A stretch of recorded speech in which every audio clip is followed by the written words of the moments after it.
Selamat malam para pendengar Radio Kelabu dimanapun kalian berada. Malam ini aku akan membacakan sebuah kisah untuk menemani malammu yang sunyi.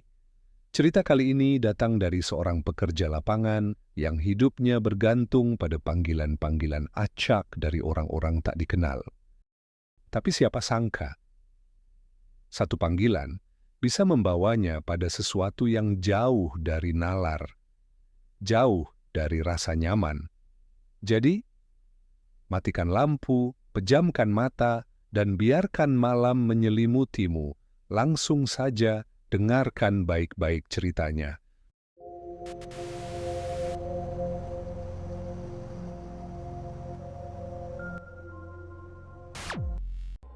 Namaku Iwan. Aku bekerja sebagai tukang servis AC. Pekerjaan yang enggak neko-neko, cuma datang ke lokasi, periksa unit, bersihin, kadang ganti komponen, lalu pulang. Tapi ada satu panggilan yang sampai sekarang masih bikin aku mikir, kadang juga ngebuat aku susah tidur tiap malam. Hari itu, aku dapat orderan terakhir sekitar jam 4 sore lewat. Lokasi yang dikirim lewat aplikasi lumayan jauh, tapi masih masuk wilayah kerja. Aku hampir nolak karena udah pengen cepet-cepet pulang, tapi notifikasinya masuk 2 kali, kayak otomatis ke-assign. Klien atas nama Ibu Sari. Nggak ada info tambahan, cuma catatan singkat. AC di kamar atas mati total. Tolong dicek ya mas, secepatnya. Karena udah terlanjur masuk sistem, ya udah, aku pun beranjak jalan ke lokasi. Sampai di sana, ternyata rumahnya agak berbeda dari kebanyakan rumah di daerah situ. Nggak rusak sih, tapi kayak lama nggak ditinggali. Tumbuhan merambat ke pagar, dan cat tembok luar agak mengelupas. Nggak ada kendaraan di luar, bahkan kesannya kayak rumah kosong.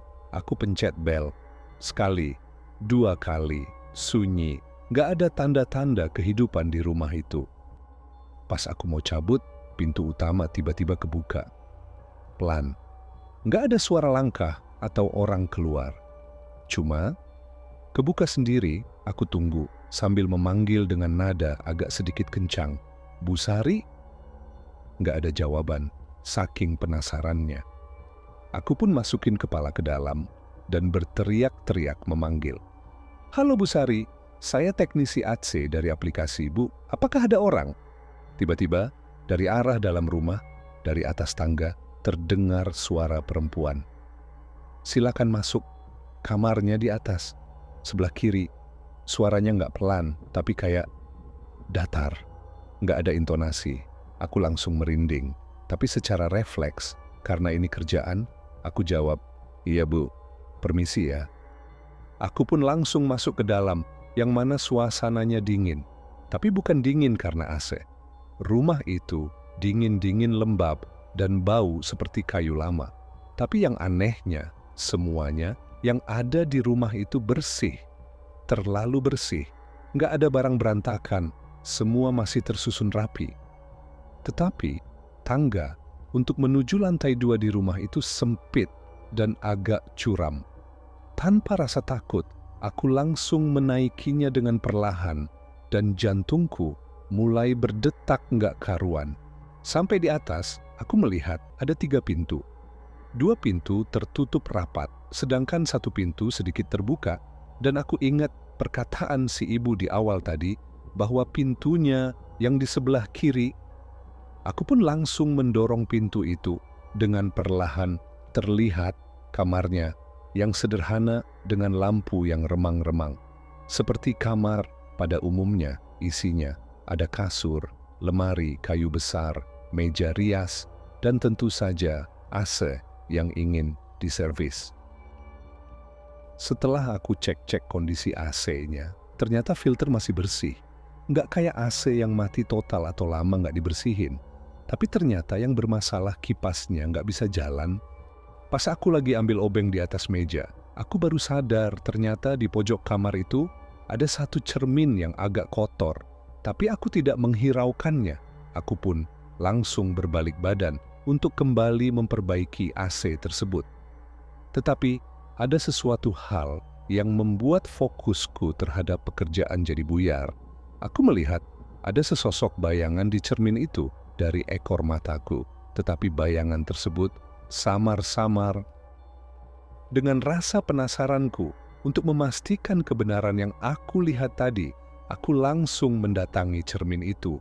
Dan benar saja aku tidak melihat apapun di sana, dan untuk menutupi rasa takutku, aku ketawa kecil sambil bilang ke diri sendiri, cuma halusinasi aja karena capek kerja terus-terusan. Tetapi apa yang aku omongkan tidak sejalan dengan yang aku rasakan.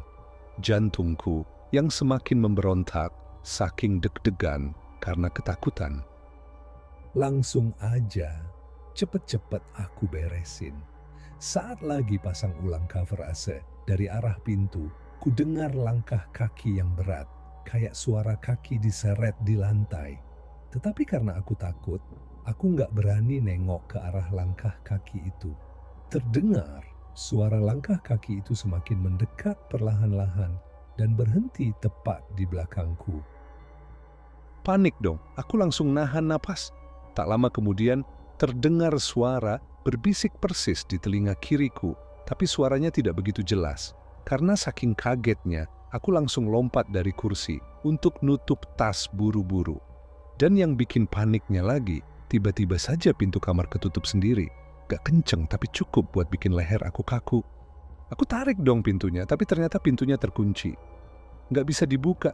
Aku gedor-gedor pintunya sambil teriak-teriak manggil nama Bu Sari. Bu! Bu Sari! Tapi gak ada jawaban sedikit pun. Saking paniknya, tatapan mataku sudah mulai gak karuan. Tetapi, di balik kepanikan itu, ada satu hal yang membuat aku fokus pada cermin. Dari arah meja rias itu, cerminnya tiba-tiba saja berembun. Padahal ruangan dingin, tapi nggak mungkin ada uap. Karena keanehan itu, aku tatap dong cerminnya. Ya walaupun sebenarnya aku takut tapi penasaran juga. Tanpa sadar aku melakukan sesuatu yang membuat aku trauma seumur hidup. Ini semua karena kebiasaanku waktu kecil, yaitu suka mengelap dengan menggunakan siku ketika ada kaca yang berembun.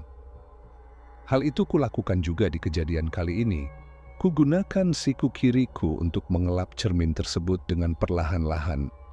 Tetapi tiba-tiba saja ketika aku mengangkat sikuku dari cermin itu, aku melihat sesosok mata merah yang menatapku dengan penuh kebencian dari dalam cermin itu.